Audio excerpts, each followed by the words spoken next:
victory for professional female soccer players in the U.S. help women in other fields who want to be paid much as their male colleagues. And with Women's History Month now in full swing, we wanted to know if this country is any closer to closing the wage gap between the sexes. This morning, we are live with employment attorney Alan Crone to discuss that and what to do if you find yourself facing a gender-related wage gap. Alan, welcome back to Live at 9. Good to see you as always. At least sports will have us talking about this issue, but it seems like when it comes to equity for women, when it comes to pay, it's still not equal out there. Why is this still an issue today, you think?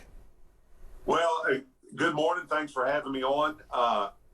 Yeah, I think it's a complicated question, like a lot of things, but historically, traditionally, women are just paid less, plain and simple. Study after study shows that women are paid less than men in comparable roles, and this soccer situation is a very clear example of that. Oftentimes in women's sports, unfortunately, the revenue that the women teams like the WNBA doesn't generate the same as the men's sports. But here you had a situation where the women's team was generating much more revenue than the men's team was generating. They were more successful on the field, and yet they were paid much, much less. And so I think as a society, we've got to look at the value that's being added by whatever job it is, and we've got to pay based on that. And so I think we've come a long way, but in a lot of things as far as equality goes in this country, well, we've got a ways to go. And as I understand it, women of color are paid even less than Caucasian women, which is another whole problem. Yeah, one report says white women are paid more than Asian women are paid more than black women are paid more than Hispanic women. Right, it's pretty shocking, actually, in 2022. So if a woman is out there listening and thinks that this is the case in her situation, how the burden of proof involves what? Well, the first thing I would tell any woman that believes she's paid less than her male counterparts is to talk to her employer about it and do some research. Find out what the going rate is for your position in the community. Try to look at what value you add to your the enterprise, and try to negotiate a higher salary.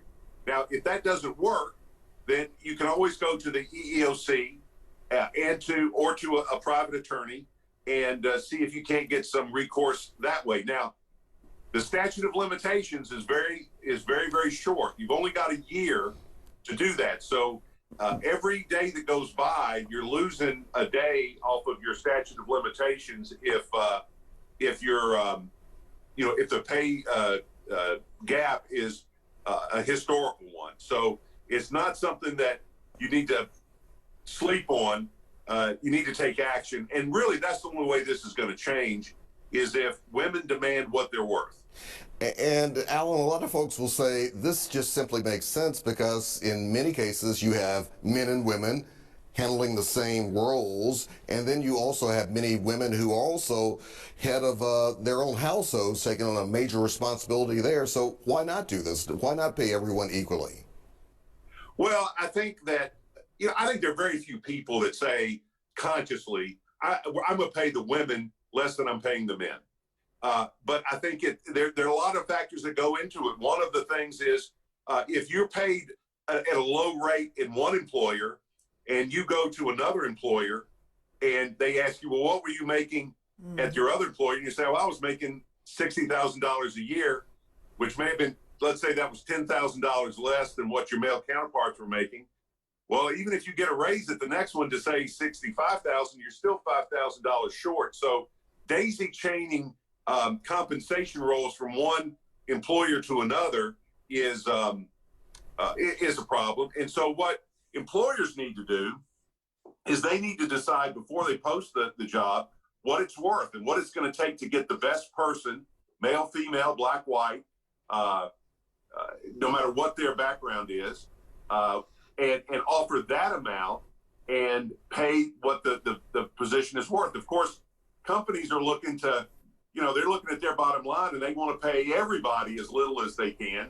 So you've got to be assertive and negotiate. And I think, again, gender roles in this country, we've kind of, told women as they're growing up not to do that and encourage men to do that as they're growing up. So part of it is just being assertive and asking for what you're worth. Right. Be assertive, not aggressive. Maybe the Great Resignation will help more than the U.S. soccer decision as companies realize that to get good people, you're going to have to pay. Alan, thank you so very much. We appreciate your advice. Thank you, Alan. Always.